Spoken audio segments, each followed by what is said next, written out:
Ako po ay si Zev Allen de Guzman. Ako po ay si Alonzo Domingo III, ang iyong tagapagdaloy sa programa Tambayan ng Kaalaman.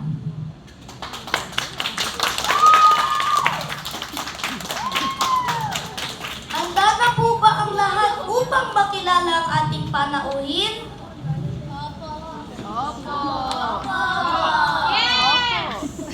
Kung ganon, ay nais po naming ipakilala sa inyo ang ating panauhing pandangal na nagpamalas ng pagmamahal At lumaban para sa kalayaan ng ating bansa laban sa malupit na pamamahala ng mga Espanyol.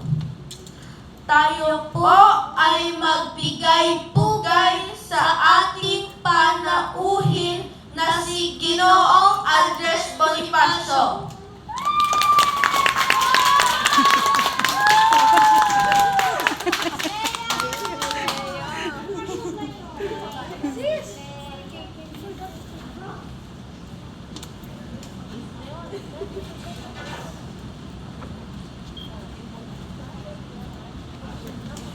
Mapagpalang araw po sa inyo, Ginoong Andres Bonifacio.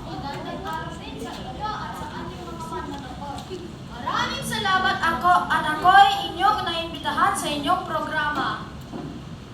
Kinagagalak po namin na inyong pinaunlakan ang aming imbitasyon para po sa panayam na ito, Ginoong Andres.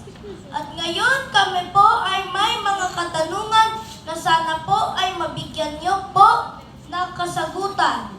Ang amin pong unang katanungan ay ano po ang naging kontribusyon mo sa bansang Pinas? Isa sa mga naging kontribusyon sa ating bansa ay ang pagtatag ng kilusan na tinatawag na KKK na ang kahulugan ay kataas-taasa, kagalang-galangang katipunan ng mga anak ng bayan.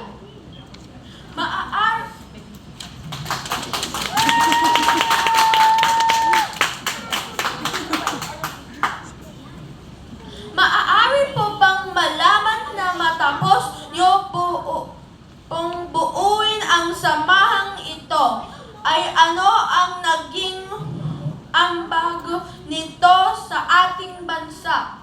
Sa patatag ko ng samahang ito ang naging simenarang revolusyon na aking pinamumunuan. At ito ay ang sigaw ng Pugad Lawin na naging simbolo ng pagsisimula ng armadong pakikibaka laban sa Espanya na naging hudyat ng malawakang revolusyon para sa kalayaan.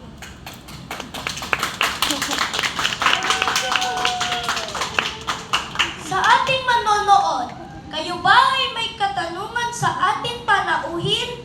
Sa sarili niyong pananaw, ano ang hinahangaan niyo kay God Andres Bonifacio? Mukhang marami ang gustong mabigay ng katanungan, Ginoong Andres, pero pumili muna tayo ng isa.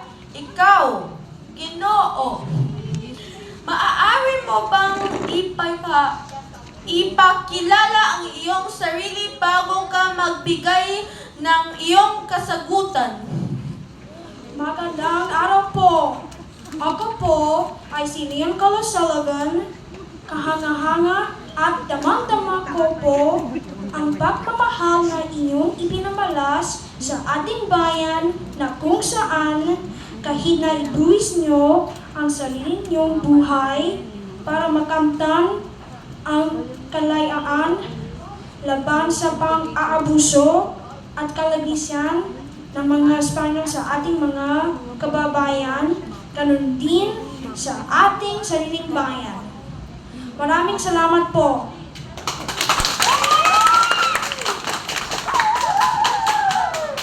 Maraming salamat sa iyong papuri, Ginoong Leon. Anytime. Maraming salamat sa iyo, Ginoo. At narito pa po, Ginoong Andres, ang isa pang tao na nais magbigay ng kanyang saloobin at kasagutan. Panoorin at pakinggan natin Ginoong Adam Lacorte.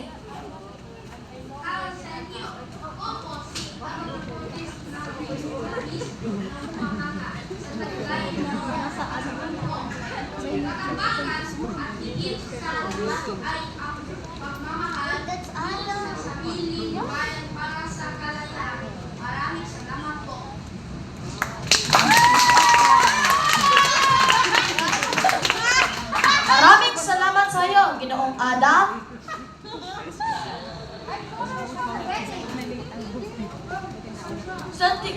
Sa tingin ko po ay marami sa ating manonood ang gustong magbahagi ng kanilang papuri at opinion, kaya dahil dito ay narapat lang na bigyan natin sila ng pagkakataon upang mapakinggan ang kanilang boses.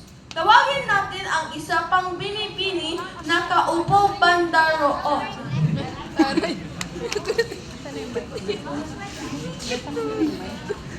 Binibini, maaari ka bang tumayo at ipakilala ang iyong sarili at ibahagi ang iyong opinion kung ano ang hinahanggaan mo kay God Andres Bonifacio? Ako po ay si Siana Cruz. Lubos ko po hinaharang ang God Andres Bonifacio sapagkat kayo ay nagpagkatapang. Isinakripisyo niyo ang sariling buhay para sa kalayaan ng Pilipinas.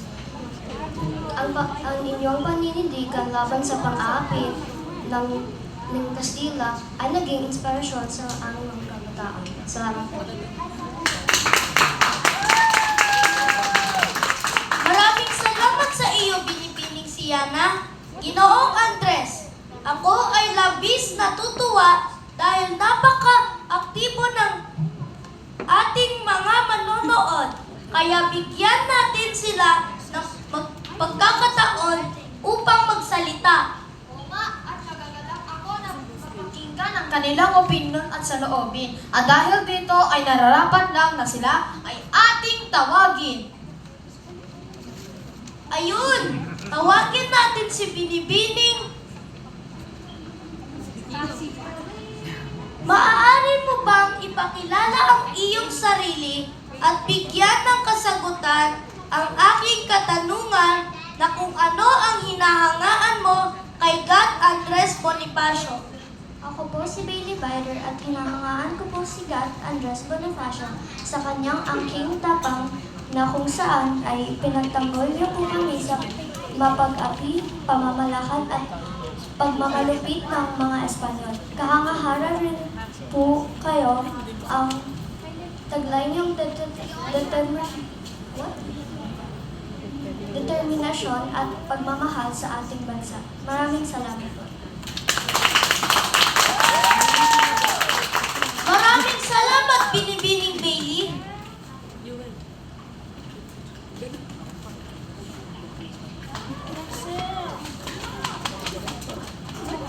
Bigyan natin ng pagkakataon ang isa pang binibini na si Binibini. At ito naman ang nais kong itanong. Sa iyong sariling opinion bilang isang kabataan ngayon ay ano ang maibabahagi mo upang makatulong at maipakita ang iyong pagmamahal sa ating bansa?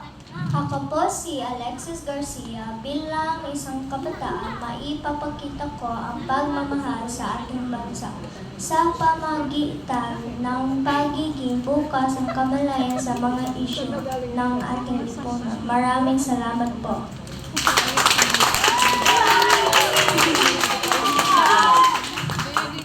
Napakahusay ng ating manonood sa pagpapakita ng kanilang panghanga sa ating panauhin. Di po ba, Ginoong Andres Bonifacio? Siyang tunay at ako ay nagagalak na pakinggan ng kanilang mga saloobin at opinion. Talagang nakakataba ng puso.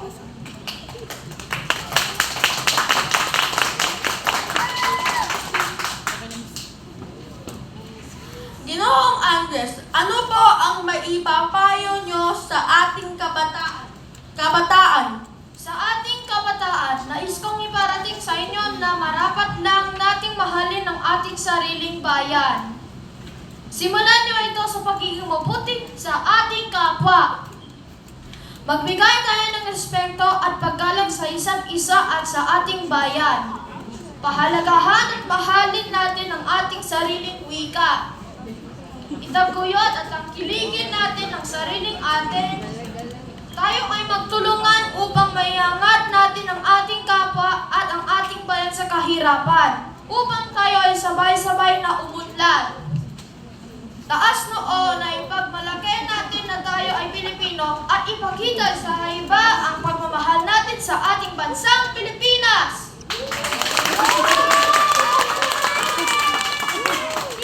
Sa ating manonood, naway may napulot tayong aral sa ating panauhin. Naway nakapagbigay siya ng inspirasyon upang lalo kayo magpursige at mahalin ang ating bansang sinilangan. Lagi nating naririnig at nababasa na ang kabataan ang pag-asa ng ating bayan, kaya ngayon pa lang ayusin natin ang ating mga sarili upang umunlad ang ating bansa. Ipakita natin na kaya natin. Kaya kayong kabataan ay maging magalang, matutong magbigay respeto at kapwa-tao. Bigyan natin ng halaga ang bawat oras ng ating buhay. Gamitin natin ang talento sa tamang paraan.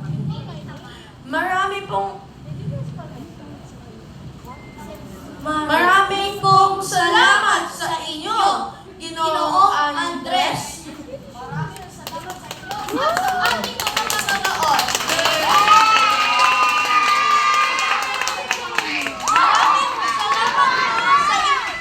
Maraming salamat po sa inyo. Ako po ay si Zep Allen de Guzman. At ako naman po, si Alonzo Domingo III, ang iyong